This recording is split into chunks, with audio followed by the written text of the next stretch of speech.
Bismillahirrahmanirrahim. Assalamualaikum warahmatullahi wabarakatuh. Alhamdulillahirabbil alamin. Allahumma shalli ala Muhammad wa ala ali Muhammad. Apa kabar teman-teman semuanya? Bertemu lagi dengan saya di channel Mahkota Hati. Ya, seperti biasa ya, saya tetap berdoa kepada Allah Subhanahu wa taala buat teman-teman semuanya, sahabat Mahkota Hati, para subscriber Mahkota Hati. Saya doakan semoga hidupnya barokah, berlimpah ya. Yang lagi banyak hutang insyaallah Allah lunaskan hutangnya. Kemudian yang lagi banyak impian, pingin hajat A, B, C, D sampai hajat apapun tuh sampai Z ya kita katakan. Insya Allah Allah wujudkan itu semua. Dan pesan saya selalu yakin. Intinya itu adalah membangun keyakinan.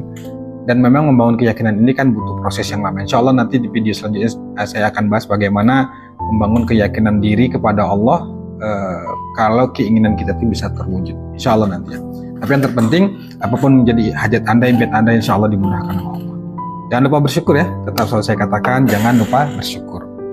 Bersyukur ini salah satu cara untuk kita menjadi orang berlimpah. Nah, selalu saya ingatkan sambil nonton video ini, tuliskan doa terbaik Anda di kolom komentar. Tulis saja, sudah jangan pikirkan orang itu mau menilai apa, biarkan saja, gak ada urusan. Urusan kita itu sama Allah. Ya, tulis doa-doa terbaik di kolom komentar. Alhamdulillah ya Allah, hutangku lunas. Alhamdulillah ya Allah, pokoknya tulis doa-doa terbaik Anda. Insya Allah ketika video ini banyak ditonton orang dan diaminkan, insya Allah itu juga termasuk cara-cara doa kita itu cepat dikabulkan Allah. Nah baik teman-teman semuanya, sebelum materi seperti biasa saya informasikan kembali ya buat teman-teman semuanya yang ingin bergabung di grup Mahkota Hati, monggo japri saya. Ini nomornya ya, japri saya. Jadi di grup Mahkota Hati itu ada grup umum dan ada kelas online. Artinya kelas online itu pastinya berbayar, dan informasi lebih lanjut seperti apa nanti sistem kelas online-nya itu japri aja saya, nanti saya akan jelaskan. Tapi ada juga yang di grup umum. Grup umum ini juga saya sering kasih materi, sering sharing gitu ya. Pokoknya saya aktif di dua grup ini, tapi lebih aktif pastinya di kelas online gitu, karena kelas online itu insya Allah gitu daftar langsung, nggak ada kutipan biaya apapun, dan insya Allah saya akan pandu sampai Anda merasakan keajaiban dan sampai insya Allah hutang Anda lunas. Baik teman-teman semuanya, hari ini tuh saya nggak bahas hutang lah tapi ada juga sih, ada bahas-bahas hutang juga lah dikit-dikit, tapi nggak terlalu fokus ke sana ya, tapi juga mengarahnya ke sana. Dengarkan ini, pahami ini saya bahas, kali ini saya bahas tentang janji Allah itu pasti gitu. Saya ulangi ya, janji Allah itu pasti. Jadi kalau teman-teman saat ini yang sudah merasa sudah berdoa, sudah melakukan banyak amalan, kok seolah doa nggak terkabul, kok hutangnya nggak lunas-lunas, kok pokoknya berbagai pertanyaan gitu ya. Padahal sebenarnya janji Allah itu pasti. Misalnya pasti itu begini. Tapi sebelum itu tonton nih ya, tonton sampai akhir. Nanti di akhir saya akan berikan caranya bagaimana supaya kita tuh di tengah-tengah keterpurukan, di tengah-tengah kondisi kita yang lagi kesulitan tuh, kita tetap semangat untuk menjemput pertolongan Allah itu. Tonton hingga akhir ya, pahami nih.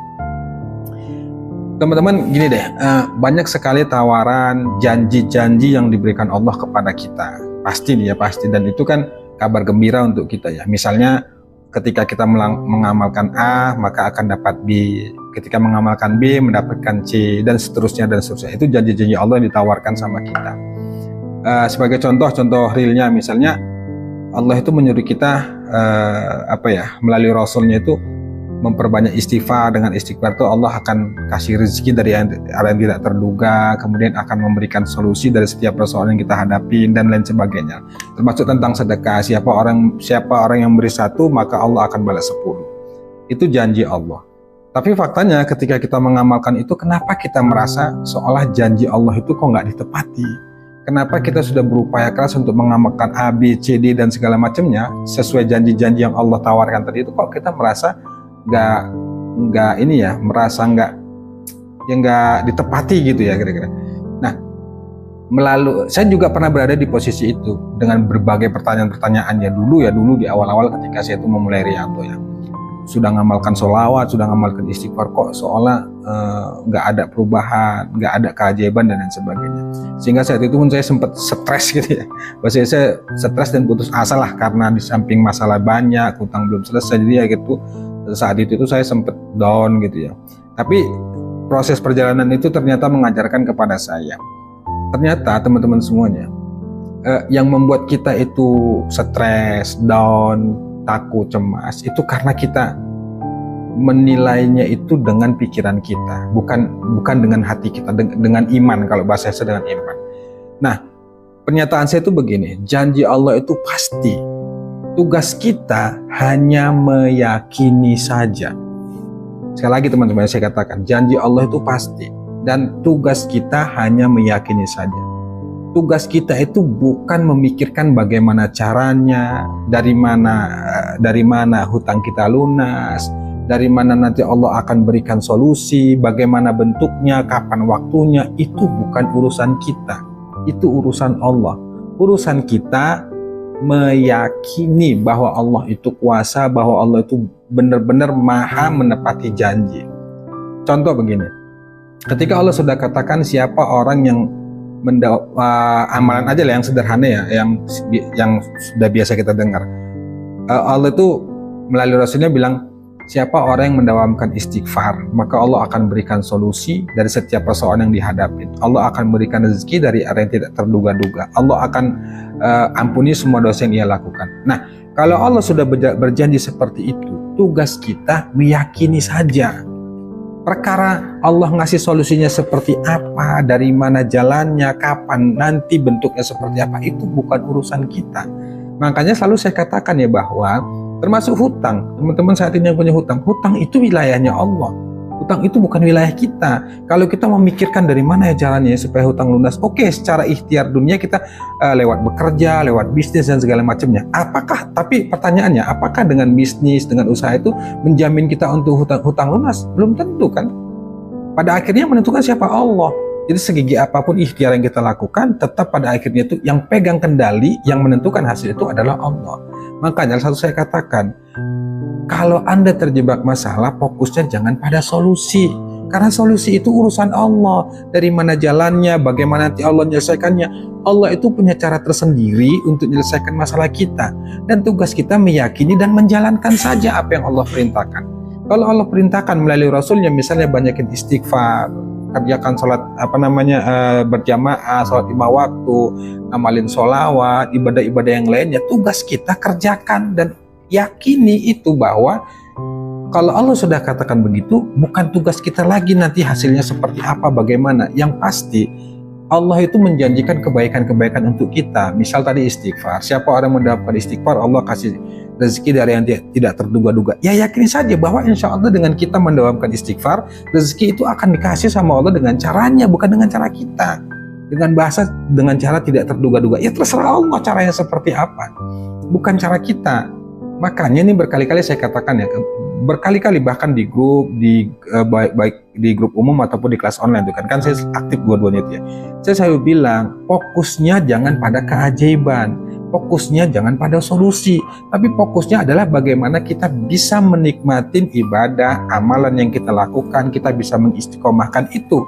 Karena itu wilayah kita, itu ranah kita. Ranah prosesnya nanti seperti apa, hasilnya seperti apa, itu bukan ranah kita, ranahnya Allah.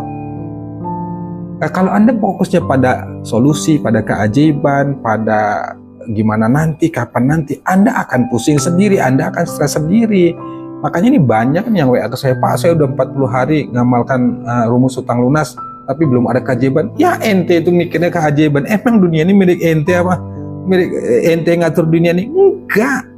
Semua itu butuh proses, banyak hal-hal yang harus kita perbaiki, banyak hal-hal yang harus kita rubah, bukan hanya dari segi ibadah, tapi pola pikir kita, sikap kita, bicara kita, semuanya itu harus kita perbaiki.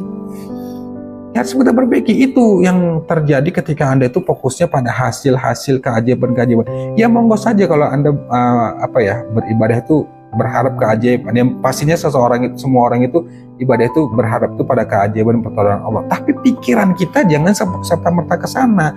Cukup yakini dalam hati bahwa insya Allah ketika kita nurut apa kata Allah, misalnya suruh istighfar, suruh ibadah, suruh baca Quran, kita lakukan, insya Allah kita hanya meyakini sampai di situ bahwa insya Allah. Dan bahkan bahasa saya bilang ya pasti gitu, karena janji Allah itu pasti ya, pasti Allah kasih gitu.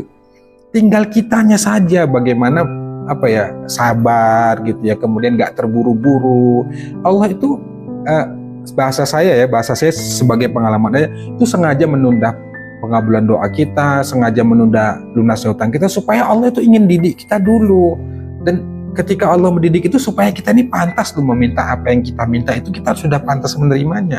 Jadi ketika Anda meminta hutang Anda ingin hutang Anda lunas, ketika Anda ingin meminta hutang Anda itu lunas, kok nyatanya belum lunas, bukan Allah nggak lunasin, tapi kita sendiri yang belum pantas dilunaskan hutang kita sama Allah. Kenapa? Karena kalau Allah udah lunasin hutang ente, bisa jadi ente nggak sholat lagi, ente nggak sholawat lagi, nggak istighfar lagi.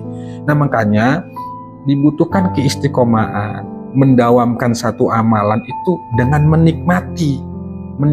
Artinya yang penting kita sudah ikhtiar, kita sudah lakukan ibadah itu dengan baik, dengan cara-cara yang terbaik yang sesuai dengan diajarkan oleh Rasulullah.